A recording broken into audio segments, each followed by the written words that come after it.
और अपने channel stream पर तमाम विद्यार्थियों तमाम भाइयों बहनों का हार्दिक स्वागत करता हूं। आप सभी को बायोलॉजी का भी ऑब्जेक्टिव क्वेश्चन एग्जाम का वस्तुनिष्ठ परीक्षा मिसाइल ऑब्जेक्टिव मिल रहा है। उसी वस्तुनिष्ठ परीक्षा मिसाइल के अंतर्गत आप सभी के लिए डायरेक्ट अब क्वेश्चन आपके सामने आज ऑब्जेक्टिव का आज अगला सेशन, जिसमें आप बिना समय गंवाए डायरेक्ट वीडियो को लीजिए और सिर्फ वीडियो देखिए नहीं, आपका जवाबदेही बनता है कि आप अपने कॉपी में लिखकर इसको अच्छे से याद कीजिए और याद कर लीजिएगा तो यकीन मानिए आपके एग्जाम में एक भी क्वेश्चन नहीं छूटने वाले हैं। तो बिना समय गंवाए हुए आप सभी का फिर से मेरे चैनल पर स्वागत है। अगर आप नए हैं तो चैनल को सब्सक्राइब करना मत भूलिए और बेल आइकन दबा लीजिए और वीडियो को शेयर भी कर दीजिएगा ताकि और लोग इससे लाभ उठा पाएँ। हमको पता है कि आप सभी के मन में एक चीज़ रहता है कि दोस्त अच्छा करे और हमसे अच्छा ना करे, लेकिन भाई पापी पेट का सवाल है और इतना मेहनत जब कर रहे हैं तो आप सभी जानते हैं कि जो YouTube का एक कैटेगरिया है जिसके लिए आदमी मेहनत कर रहा है उस चीज़ को अचीव पाने के लिए, तो हम जब आपके लिए इतना मेहनत करें तो आप एक बहुत छोटा सा काम करना है, जो आप कर देते तो आपका बहुत हम पे कृपा निधान होता। चलिए बिना समय गंवाए हुए डायरेक्ट शुरू करते हैं। सबसे पहला सवाल कहता है कि कोशिका किस प्रकार की झिल्ली है। कोशिका जो झिल्ली होती है वो अर्ध परागम झिल्ली होती है, मतलब इंग्लिश में बोलते हैं सेमी परमेबल मेम्ब्रेन। कोशिका का जो झिल्ली होता है, कोशिका झिल्ली जो होता है वो अर्ध परागम झिल्ली होती है, जिसको हम लोग सेमी परमेबल मेम्ब्रेन के नाम से जानते हैं। यह ऐसा झिल्ली होता है जिससे हम लोग पारदर्शी माना जाता है, जिससे हम लोग आर पार किसी चीज़ को नहीं देख सकते, अपारदर्शी भी नहीं होता, ये पारभासी होता है जिससे हल्का हल्का लाइट पास होता है। अगला है शरीर की सबसे छोटी रक्त वाहिनी क्या है। शरीर की छोटी वाहिनी का नाम है वेनिकव। वेनिकव, ध्यान से सुनिएगा, रक्त वाहिनिकाएं दो तरह के होते हैं जिसको हम लोग कहते हैं धमनी और सीरा। तो सीरा जो है वो छोटी रक्त का जिसको हम लोग वेनिकव के नाम से जानते हैं। अगला है पादप में जाइलम उत्तरदायी है। पादप में जाइलम का काम क्या? जाइलम मतलब लेके जाई बढ़िया नीचे से ऊपर की ओर जल का वहन करता है। जाइलम नीचे से ऊपर की ओर करता है, पेड़ पौधे में जल का वहन। जाइलम नीचे से ऊपर की ओर, नीचे से ऊपर की ओर लेके जाता है जल और खनिज लवण। किसका काम है? जाइलम का। एगो उल्टा ले लीजिए, जाइलम का भाई है जिसका नाम है फ्लोएम, और फ्लोएम पेड़ पौधे में तैयार कार्बोहाइड्रेट ग्लूकोज को पत्तियों में जो प्रकाश संश्लेषण क्रिया के बाद जो तैयार होता है भोजन, उसको पूरे शरीर में फैलाने का काम करता है। अगला है जिसका नाम है कोलन को कितने भागों में विभक्त किया गया है? कोलन को 3 भागों में विभक्त किया गया है। पीत क्या है? पीत जो है वह एक हरे रंग का गाढ़ा क्षारीय द्रव होता है। पीत क्या होता है? पीत मतलब गुस्सा नहीं, पीत का मतलब जो हमारे बॉडी में पाया जाता है, पीत पित्ताशय में पाया जाता है। पीत गहरे हरे रंग का होता है जो क्षारीय द्रव होता है। गहरे हरे रंग का क्षारीय द्रव को हम लोग पीत कहते हैं। ऑटो शब्द का क्या अर्थ है? ऑटो शब्द का अर्थ है स्व, खुद, स्वतः। ऑटो का मतलब होता है खुद, अपने। जैसे हम लोग अंग्रेजी में कहते हैं स्वपोषी, स्वपोषी को इंग्लिश में कहते हैं ऑटोट्रॉप्स। ऑटोट्रॉप्स मतलब वैसा जीव जो अपना भोजन खुद बना लेता है, स्वयं बना लेता है, इट सेल्फ बना लेता है, ऑटो कर लेता है, उसे स्वपोषी कहते हैं, जिसके अंतर्गत केवल हरे पेड़ पौधे आते हैं। इसीलिए आपसे पूछा ऑटो का अर्थ क्या होता है, तो स्व होता है, स्वतः होता है, खुद होता है, अपना होता है। तो आप अपने हिसाब से कर सकते हैं, लेकिन मैं सीधा बोलूंगा यहाँ पे ऑटो लेने का अर्थ ये है ऑटोट्रॉप्स। ऑटोट्रॉप्स मतलब स्वपोषी, और स्वपोषी का मतलब होता है वैसा जीव जो अपना भोजन स्वयं बना लेता है, उसे स्वपोषी कहते हैं, और इसके अंतर्गत केवल हरे पेड़ पौधे आते हैं। आगे हम लोग बढ़ते हैं बाबू। अगला जो सवाल है, मनुष्य के लाल ग्रंथियों में कौन सा एंजाइम पाया जाता है? मैं आपको बताया था कि आपके मुंह में लाल ग्रंथि, पहले लाल ग्रंथि जो है वो 3 तरह का है। एक का नाम है पैरोटिड ग्रंथि, सबमैंडिबुलर और सबलिंगुअल।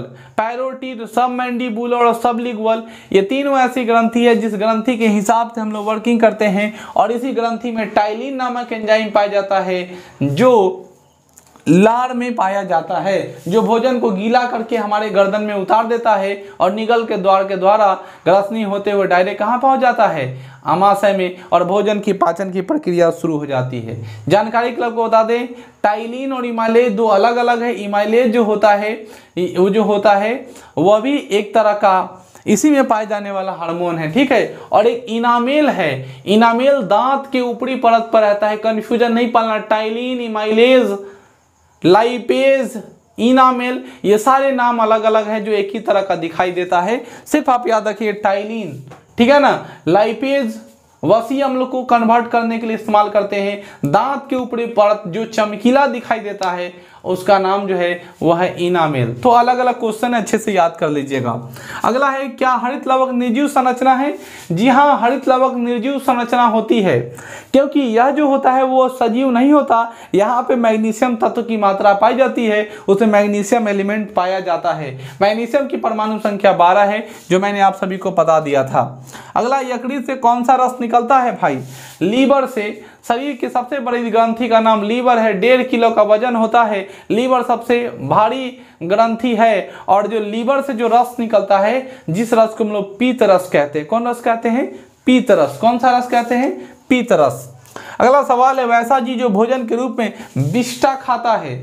कुछ ऐसे जीव है जो टॉयलेट को खा जाता है, गंदगी को खा जाता है। जब कोई मल मवेशी आदमी जब टॉयलेट कहीं पे कर देता है, उस टॉयलेट पे अपने आप कीड़ा लग जाता है और कीड़ा को खा जाता है। वैसे कीड़े को खाने वाले जीव को हम लोग बोलते हैं सलम भोजी। सलम भोजी वैसा जीव जो खाने में टॉयलेट खाता है, विष्ठा खाता है, गुह खाता है, उसे हम लोग कहते हैं, क्या कहते हैं? विष्ठा कहते हैं। उसे हम लोग सलम भोजी के नाम से जानते हैं। अपने आप एक्सटेंशन आपको समझ में आना चाहिए कि विष्ठा जो है वो अपने आप कीड़ा को डेवलप कर लेता है। अगला जो सवाल है वो सवाल आपको कहता है कि लार में कौन सा एंजाइम विद्यमान रहता है। तो मैं आपको बोल दिया था, लार में जो एंजाइम रहता है वो लार समिलेस नामक एंजाइम जो होता है, जो एक्सपेंस करके लार समिलेस नामक एंजाइम जो होता है वो वर्किंग करता है, लार में मिला होता है। अगला जो सवाल है वो कहता है, शरीर में पाए जाने वाले उत्प्रेरक पदार्थ को क्या कहते हैं?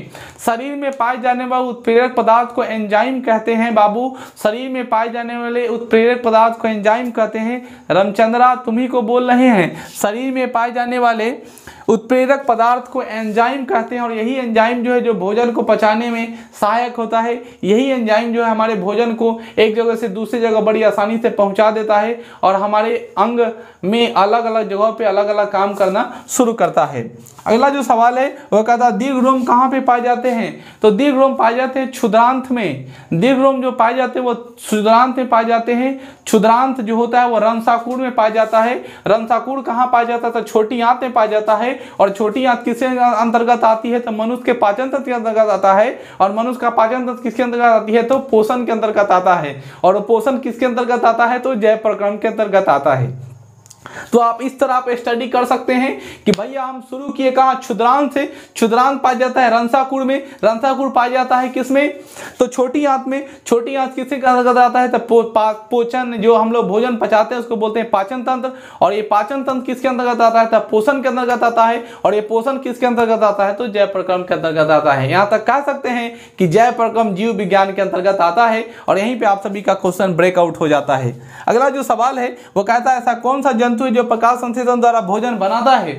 मैं आपको कह रहा हूं और आपको बड़ी ज्यादा कंफ्यूजन होगा कि आप मूर्ख की तरह सवाल करते हैं कि प्रकाश संश्लेषण तो केवल पेड़ पौधे बनाते हैं, लेकिन यहाँ पे क्वेश्चन है एक जीव जंतु जीव आपसे सवाल पूछे कौन सा ऐसा जीव है जो भोजन के रूप में प्रकाश संश्लेषण क्रिया करता है? पेड़ पौधे तो करते ही हैं, लेकिन एक जीव है जिसका नाम है यूग्लिना। यूग्लिना यूग्लिना एक ऐसा जीव है मेरे बाबू, मेरे सोना, मेरे रामचंद्रा, कि ऐसा जीव है जो क्या करता है बाबू? क्या करता है? हो ऐसा जीव है जो क्या करता है? यूग्लिना है ऐसा जो जीव है यूग्लिना, जो प्रकाश संश्लेषण क्रिया के द्वारा भोजन बनाता है। अगला जो सवाल है बाबू कहता है, विटामिन किस श्रेणी का पदार्थ है?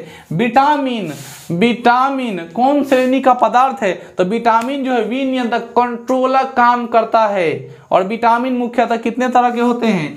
ए vitamin, vitamin B, vitamin C, vitamin D, vitamin E और विटामिन के। कुल मिला के विटामिन होता है 6 गो, A B C D E और के। समझ में आया?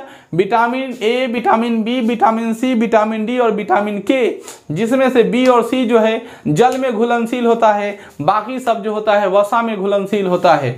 विटामिन ए की कमी से इस सब का चर्चा एगो लॉन्ग वीडियो है, मैं विटामिन पढ़ा चुका हूं।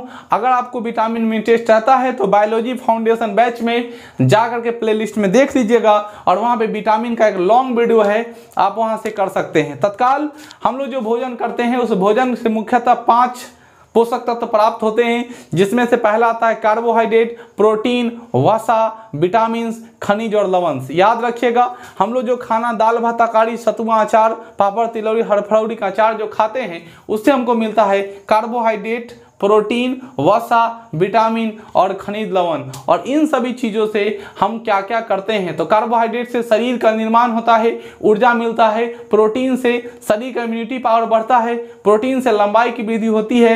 वसा का काम है शरीर का मोटापा को बढ़ाना, टेम्परेचर को कंट्रोल करना।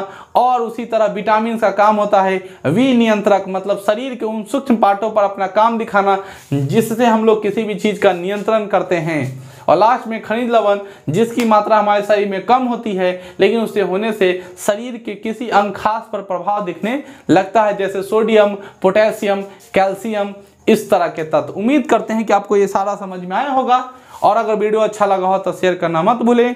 धन्यवाद। जय हिंद, जय भारत, जय फ्रेंडपुर। और हाँ, हम नवीन कुमार छी, अहाँ हमर चेला छी, तो अहाँ इस वीडियो के शेयर कर मत भूलम। अहाँ से हमरा उम्मीद है कि हम वीडियो देखले हो हम ईमानदारी से, तो जरूर वीडियो के शेयर करम। मिलै छी अगला वीडियो में, तब तक के लिए धन्यवाद।